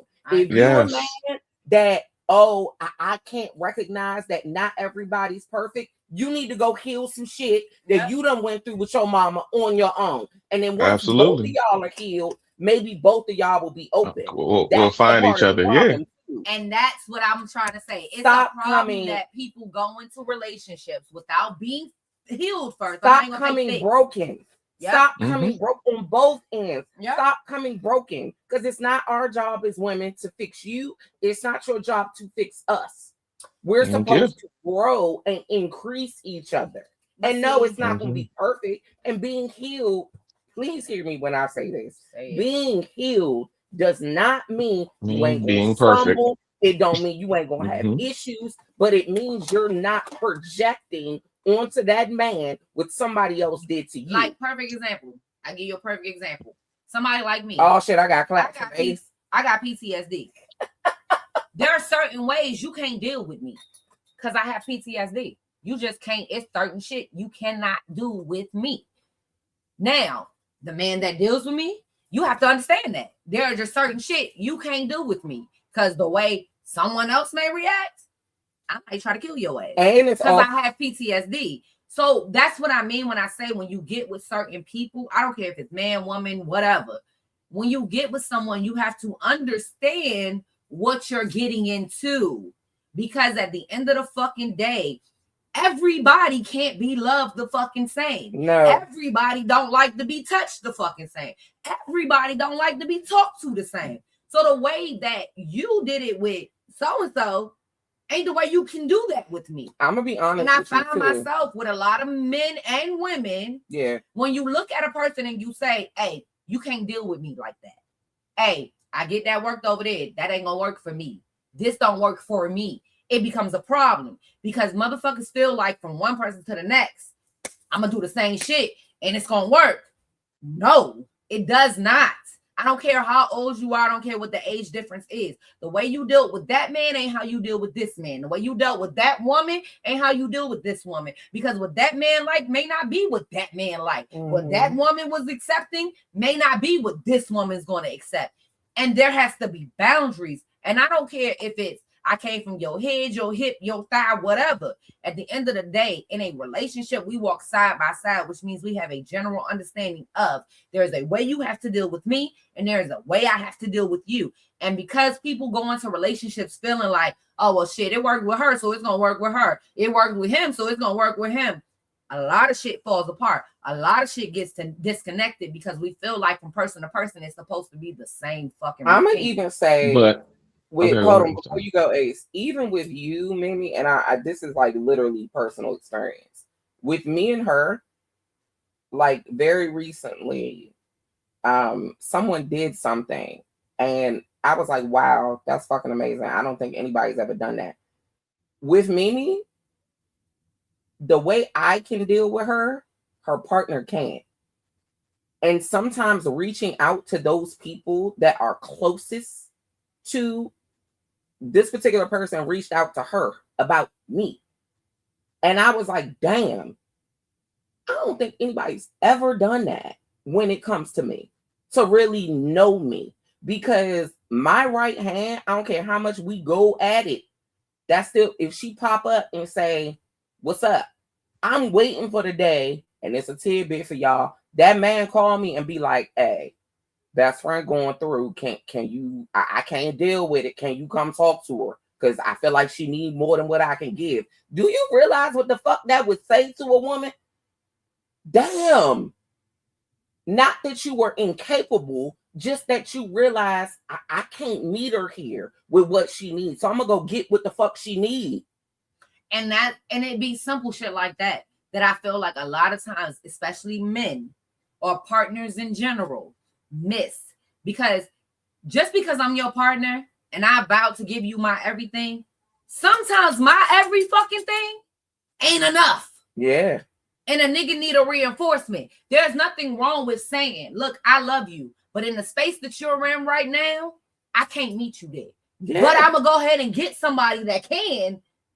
It doesn't say I don't love you. It doesn't say I don't care. It don't say I don't give a fuck. What it says is that I understand that right now, what I got for you ain't enough. And honestly, that takes, and this is where I bring it back. It takes a motherfucker put aside their ego. But it also takes age. That's some grown shit. Like, and I just feel like I said, male, female, whatever, I feel like somebody in their 20s ain't coming like that. And let me tell you something. The person that reached out to me, they didn't reach out to me on some, oh, bitch, let me tell you. It was genuinely concerned.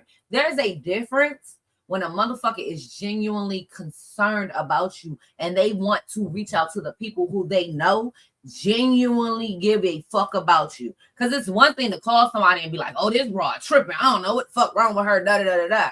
That's not help. When you call somebody and you say, look, your girl going through something, she needs you right now, I love her, but I don't know what to do. That shows, one, that you care, and two, you have paid enough fucking attention to know where to go without somebody having to tell you. The one thing that a man can do for a woman is pay the fuck attention. Let me tell you something. You ain't got to never buy me nothing that I ask for, as long as when you pay attention. Why is she preaching? You show the fuck up with the shit that I never had. Let me tell you something. The best thing you could ever fucking do for me is pay attention. Because I'm going to say a lot of shit. When you pay attention and you show up with that shit that I've been talking about for months and weeks and days, and I never once said I wanted it or, oh, I got to go get that. But you show up with it, that's fucking love. Y'all can't see because my at hand, the end of the fucking day, love pays the fuck attention. And it don't even got to be love on a deep look. What Ace? Go Ace. Go. No. Being in love with somebody. Let's make that clear. I'm not talking about being in love with someone. I'm talking about the point that you care or you love a person so much that you pay attention enough to know when shit ain't right. And that could be a friend. Like I can go days. If I don't talk, like perfect example, she went away, right? I didn't hear from her for 24 hours. I'm on the phone like, hold on, bitch, you all right? Not because of, oh, I think somebody going to do something to her, but because my friend and I, we have a routine. If I go 20, she lying, because I was going to find out anyway. She was going to tell me all the tea anyway. And if she wasn't, I was going to find out from my special friend. No, but I'll be honest, Ace does the same shit. Ace does the same shit. If I don't hear from O in 24 hours, I don't give a fuck if it's a text message, a motherfucking reel. Like, here's the thing. I don't got to talk to O every day. But if she sends me a reel, I know she all right. If she sends me a message, I know she all right. If 24 to 72 hours go by and I ain't got a reel, a text message, a phone call, oh, you better believe I'm on the fucking phone. Like, yo, you all right? You good? And if I don't answer, she's showing up at the door. There's days where I will wake up out my sleep and I feel so fucking uncomfortable about her that I'll get dressed and come to her fucking house. That's true. Because why? Because I don't know why I woke up this morning with you on my heart, but I'm gonna go find out. That's very because true. That's my friend. Because I genuinely love her. So when there is something that ain't right, I don't give a fuck if I'm miles away. I can feel that shit. I know when she ain't right. I know when there are certain days that I'm gonna have to pick up this phone because she's not gonna call me. I know there's certain anniversaries where Yeah, she gonna need me, but she ain't gonna tell me. Yeah, So I'm let me not. go ahead and call her. I'm not. And they both do the same thing. Her and Ace do the But same it's shit. because I genuinely love her. I genuinely care. When you genuinely care for somebody, there's just certain things. I don't give a fuck how busy you are. Birthdays, anniversaries, losses, you remember. So can I ask something, Ace, of you as a gentleman caller? Do you feel like with men, because I've actually experienced this where I've had people say, like, on both sides since I've been ABC Mafia and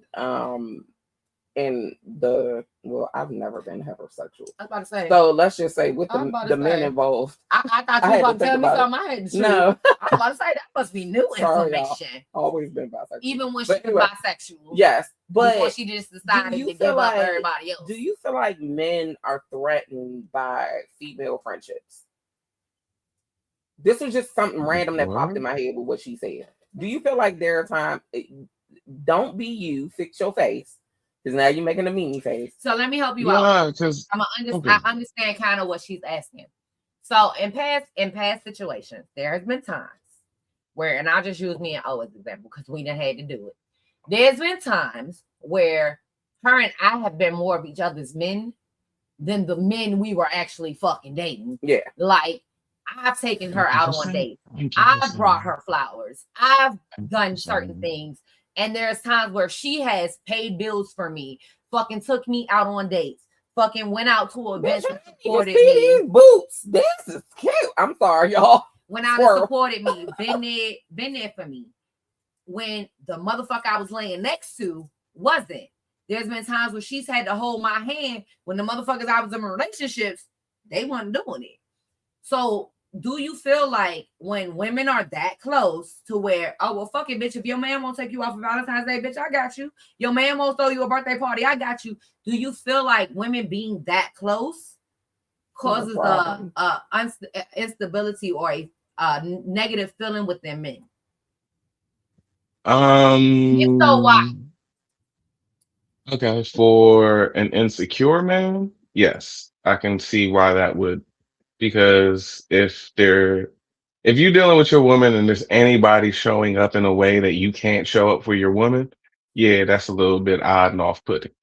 You know what I'm saying? So I could definitely understand. Yeah, I could definitely understand the man. But why? Because I feel like if I can't do it for you, and you got somebody that's willing to do it for you, that can give you, or it ain't no side nigga, it ain't no side chick. It's your genuine friend who understands that I can't do it for you right now, but I'm not going, he or she not going to let you go without. I don't understand why that would be a problem. If I'm your man and I'm your leader and I'm your provider and there's somebody out there who can provide for you that in a way that I can't provide for you. I don't even say that I can't. Oh, I guess, yeah, I can't, whatever.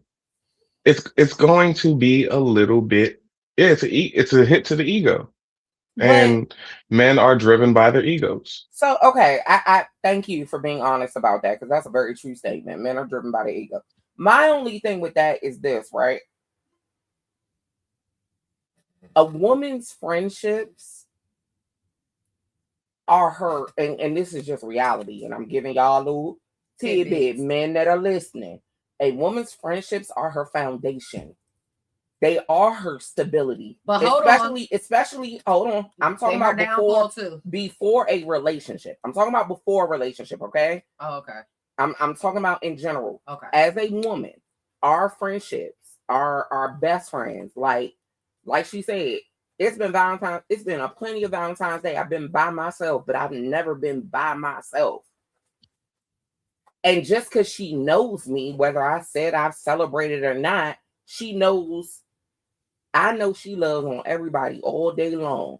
I'm going to love on her this day. So our friendships are close ones, like our inner circle. Because I say this all the time. There are 3 circles. Your inner circle, your second, like it's a little bit bigger, and then your associates. So my inner circle is my bestest. They know the in and out. Those friendships, whether it be male or female. But I'm not even gonna say a female friendship only, Tracy. I'm asking friendships in general because now I do understand why a man would be threatened by another man. Now hold on, I get that. I was gonna say, like for me, I don't do a lot of females. I can't have a lot of females. We know this. Like I got 2 of them bitches. She got dudes. So I got a lot of homeboys. But that's the thing. And they've been my homeboys since like 7th, 8th grade. But I've never dated, never slept, never kissed, never nothing. I could see why a male friendship of closeness is going to be a problem. And there was a time, and this is a true story, true to God story. I lie to you not. There was a time I was married, long time ago. Once upon a time, that's a once upon a time story. I was married. And he decided one year he just didn't want to do anything for Valentine's Day. He was over it. He just didn't want to do anything. My brother and his girlfriend came and got me. We went to a comedy show, whole 9 yards. Comedy show, whole night dinner, whole 9 yards. He took me and his girlfriend out for Valentine's Day because my husband decided he didn't want to do it. It created a problem in my house. I didn't understand that because for me that's my brother and his girlfriend. They came and got me. You didn't want to do anything. But it created a problem. It wasn't until years later that I realized when your ego gets in the way of shit, you can't see the bigger picture. And that is unfortunately the problem with men and women. And as much as women like to say, I don't have no ego. Your fucking pride is the same thing. Yeah. Your pride is the same fucking thing. When women be screaming like, oh, but my pride, or oh, you disrespected me, or you. That's your fucking ego, man. I do feel like, and Ace, correct me if I'm wrong, right? From a male perspective, something I've learned just from being friends with men, like actual platonic friendships. Real men. Okay. Yes. Let's say that. Because we know some bulls. Even though titles may not be their main priority, titles mean something. And when you become a man's wife, that is a different level. Like, if you're my boyfriend, okay, I understand why your husband was mad. I get it. I get it, because you're his wife. And you went out with somebody else. And the same thing of being a leader, especially when you're a husband. When you like, I took vows, you took my name. This some. So here's where things get rocky for me. Hold on, go ahead. No, I was about to say. So this is really where the issue lies with everything that you guys have been saying. I've been quiet and I've just been letting y'all rock, and I'm just like, all right, you know what I'm saying? You over it now? Y'all are missing one. Yeah, y'all are missing one key component. What we missing? The man. Taking the man into consideration. So here's the thing. Oh no. Whoa. Because here's the thing. Everything that y'all have been saying have been coming from the position of what a man or what somebody could do for me, how somebody could look out for me, that's what it's been. So I'm hearing it and I'm like, all right. So from O's standpoint, or the example she gave, I'm waiting for the day that man hits me up or whatever. That man hits me up like, hey, come help sis out. You know what I'm saying? I can't do it. I'm wondering if that man is going to be appreciated for that, because in so many other situations, that man will be looked at as, oh, he couldn't handle the situation, so he called somebody else in. He couldn't be there for me, so he called somebody else in. So I'm just wondering if the man is going to be taken into consideration to be able to do that. Oh, y'all muted. But that depends on the woman's maturity, though. Like let's be real. That goes back to maturity levels, because I can only speak on me and her. And for me and her, I would rather a man see me hurting enough and see me in a position enough to know that she needs some fucking body and I can't do it. And before I let her, before I let her drown and fucking sink, let me go get her some help. But that is a level of maturity that I'm about to say, but do that. And that's what I'm saying. I'm wondering how many women are that mature. Because I'm not saying women aren't mature. I'm just saying that mature. This is where I keep taking it back to age. I think that comes with age. I don't think it comes with just mental. It comes with age and really realizing and going through some shit where it didn't work, where maybe you leaned on your partner and didn't get what you needed and you realize, but see, here's the other piece. This is what I am going to say. With age, I have learned to communicate that. That's what I was going to say. This is my rock.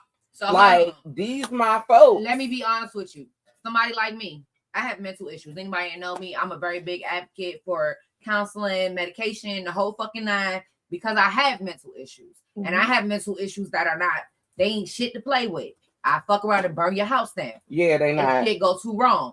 It's left out. Here's the thing. Like, there are times where I will get so fucked up in my mental shit, I'll refuse to take my medication. You gotta call her or my mother because I'm not taking that shit. I will beat her ass. You understand what I'm saying? But it takes a strong-minded man to understand that it's not you. This has nothing to do with you. And see, here's the thing. When you get with a woman who has mental issues like me, thank God I'm at a place now where I can say, look, today ain't that day. This ain't about you. I'm not mad at you. I just need my fucking space. But there was a time where I couldn't do that. There was a time where it'd be like, just get the fuck out of my face. Why you keep talking to me? Shut the fuck up. Move. I've heard now you like, oh my God, this bitch is losing her mind. She's crazy. I don't know relax. What I'm gonna do. Look, don't relax. But the reality of it is this. When you deal with people, everybody ain't gonna tell you they ain't mentally fucking stable from the beginning. It took me a long time to get to a point where when I'm gonna meet you, I'm gonna tell you off bucks, like, hold on, shorty, because this is gonna be a mental. I mean, it took her a long time, even with me. It took me a long time to get there. But it takes I'm not even gonna say a strong man. It takes a dedicated man to be able to understand that what I go through mentally ain't got shit to do with you. It's not about your ego or you. It takes a different type of man to deal with me to understand, nigga, this ain't somewhere you put your ego at. But that's but then that's the situation though. But that's the situation though. Do you want? Hold on, wait. A lot of. What I'm saying go ahead. This. It took age for me to get to a point where I can verbalize that shit.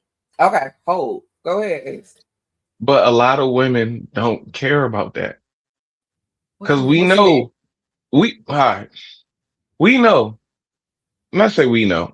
Let me ask y'all, if you had a list, I mean, maybe y'all might answer this differently. I've asked O this question before, so O might know where I'm going with this. Oh, so you asked me?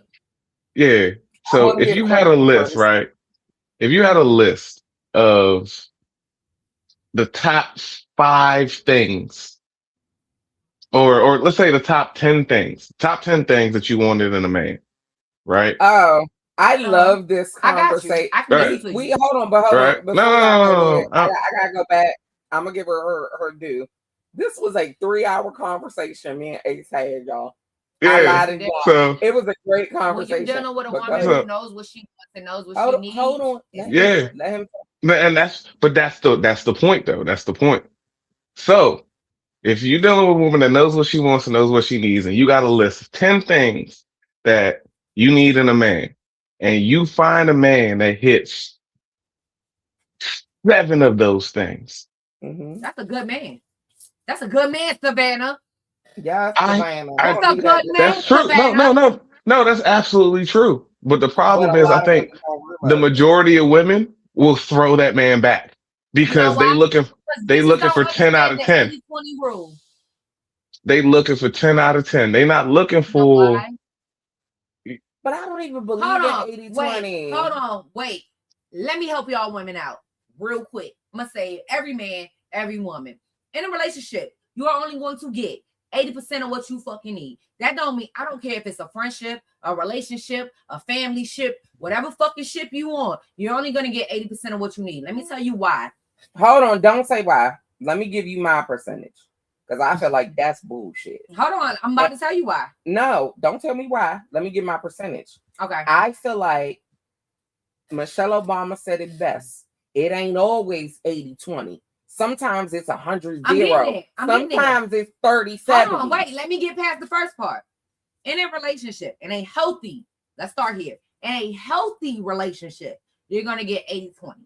Now, there are times where that 80, that motherfucker going to be 50. There are times where that 80 going to be 20. Let me tell you why. Hold on. Let me tell you why. Hold on. Let me tell you why. A relationship. We got 6 minutes. That's what I'm saying. That's what I'm saying. Fuck all that. Let's get to the nitty gritty real quick. Yeah. I'm gonna tell you why. Because everybody is never gonna be at full capacity all the fucking time. Mentally, emotionally, and physically. You're never going to be at full capacity all the fucking time. But because outside of your fucking relationship, which is what I think a lot of women, fuck men, a lot of women, we as women forget that this man goes to work. This man got to deal with the bullshit of society. This man got to deal with the stereotypes. He got to deal with trying to leave home and make it back home to your ass alive. He got to deal with all the shit that's going on in his workplace. Then he got to come home and deal with all the shit that you done held in to tell him when he come home. Because now when he come home, you want to tell him everything his kids 30 seconds. So because of that, you cannot expect somebody to be 80% all the fucking time.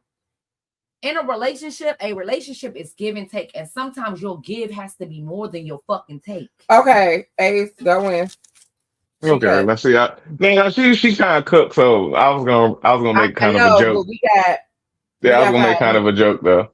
This is where I go back to that. This is where I go back to that shit that Cat Williams said, where he was like, if you got a nigga who do everything you need, he pay the bills, he take care of the kids, he take you shopping, he do vacations, he all that shit, but that nigga cheat.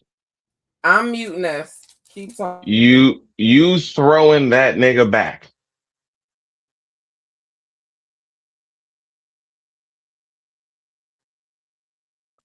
I believe in playing fair. So no. No, what I'm saying is, if a man do all that other stuff and he cheat, and cheat's probably the worst one I could probably use. I mean, maybe even, you know what I'm saying? Because I don't want to say abusive or nothing like that, because that's crazy.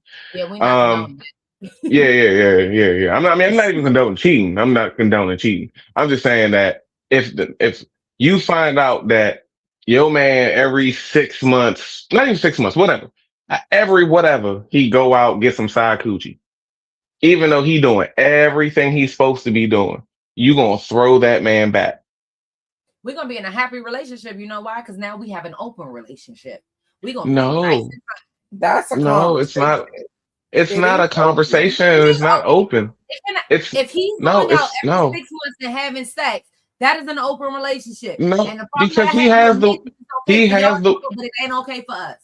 Okay, that's another conversation. Yeah, we're gonna get into we will get into that another time. That's another conversation. We can have that conversation next weekend. Okay, no, we're not having it on your birthday weekend. Yeah, that's the best time. Stop yelling. Yeah, that's the best time. We gonna have that conversation. We gonna have a conversation in person. I'm about to say we about to have an off-screen conversation. Stop it. I'm scared of you. I said what I said. He cheated on me, and I find out it's an open relationship, baby. So I'm just telling y'all, please know that if y'all deal with Mimi and what's good for the goose is good for the gander, baby. Get on demon time. She get on demon time. Please call me and just make sure, because I don't want you to die. If you date Mimi, I don't want you to jump die. Out there, understand that I play fair. I don't want you to die. If you jump off the porch, bitch, we outside. Okay. So we're gonna run till 10:05, y'all. I got the grace. Oh, so what's our yes? I mean, cause my girl was running late. Must be good. But no, for real, I just feel like a lot of times, men and women, y'all feel like, oh, I'm gonna step out because I'm not happy in this relationship right now, but I'm gonna still be with you. I'm not gonna tell you, but I'm gonna do me. And then when somebody find out and they say, because everybody don't flip out when they find out. So if you like me, you gonna be like, well, damn, you could have told me, and we could have played this shit accordingly. But like my nigga, and that's my point. And my problem is, ain't no fun when the rabbit got the gun. Because when y'all doing it, whether it be man or woman, when y'all doing it, it's cool. When the other person do it, you're betrayed. And let me tell y'all, this is the Pisces petty talking. It's not petty. It's reality. Okay. Like, no. It's not reality. It's not reality. It's not reality. Hold it's on. not reality. Let me ask you a question. If we in a relationship and you stepping out every 6 months, I don't know. I'm about to be funny. I don't know. You don't eat pussy. I sure know, but you do. So we already know which role I would play, bitch. Because I don't eat nobody's pussy, but I damn sure be getting gobbled. I don't deal with pillow princess. Oh, well, bitch, you can't fuck with me because I'm a pillow princess. Fuck you talking about? I'm not doing none of the above. Sorry, I just had to lighten the mood a little bit. But if you're stepping out every 6 months and I find out, I don't get mad. I don't get pissed off. I don't argue. I say, okay, boom. Look, you've made this an open relationship every 6 months at your own will. Well, I'm going to be honest. Wait, let me finish. You asking me? I didn't finish yet. So now, since I know that this is what you do, we got 5 minutes. We both doing it.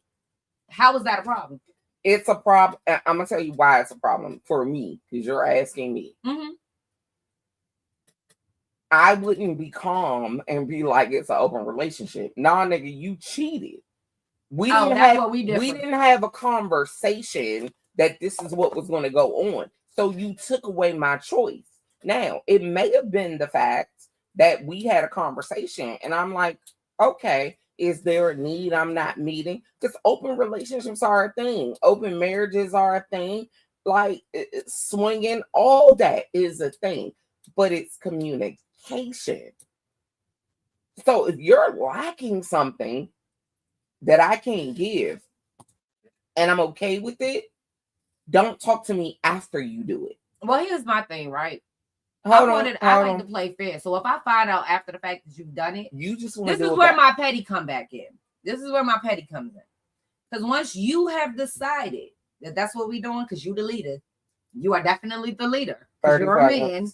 Once you've decided that's what we doing, that's what we doing. I'm very big on you set the tone for how we act. So Ace, look, Ace is face. I love Ace. No, I'm just looking. I'm just listening. Like, not because the whole thing about it is, like you said, you got to use words like petty and revenge and all that other stuff. A man ain't being vengeful. He not being petty. But you also, if you're not telling me what you're doing, you're not telling me what you're doing, and you out here doing it, and I don't know, and I find out on my own, madam, can we let Ace get the last word so we can close out the show? Thank you. Go ahead, Ace. I'm just saying the fact of the woman needing to be reactionary in it instead of, hey, this is what I wanted to do from the jump. Kind of throws things off, but okay. So like I said, it's a different conversation. It's a different conversation. We might need to go into a whole nother second of this, but first of all, I'm at counseling. Be quiet. That's all I'm gonna say. So I'm gonna give Ace Boogie his due.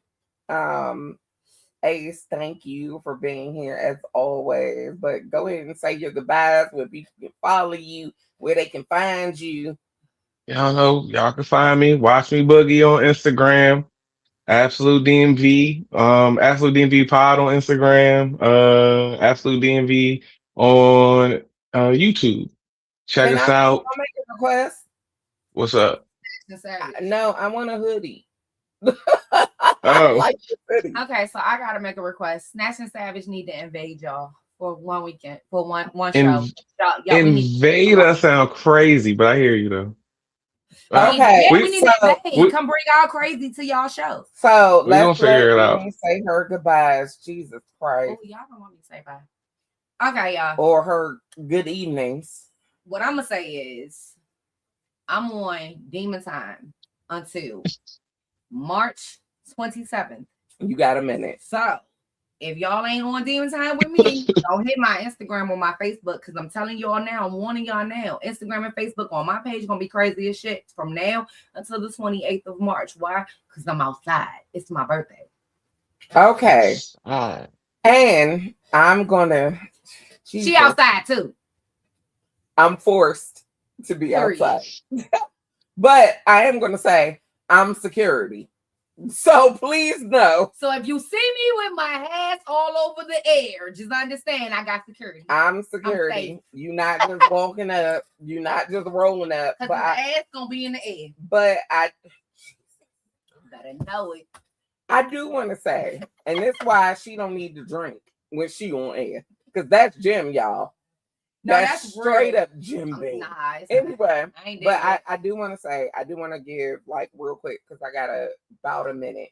I want to give Lady O says real quick, and it is to quote Jill Scott.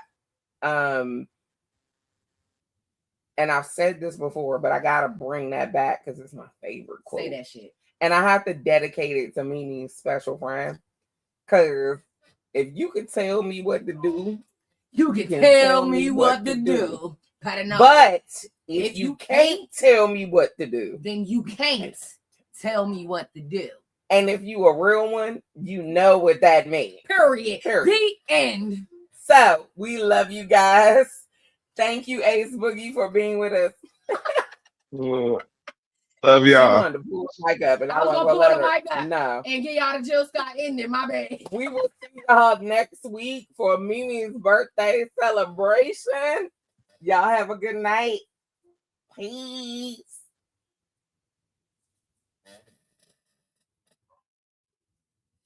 Bye, y'all.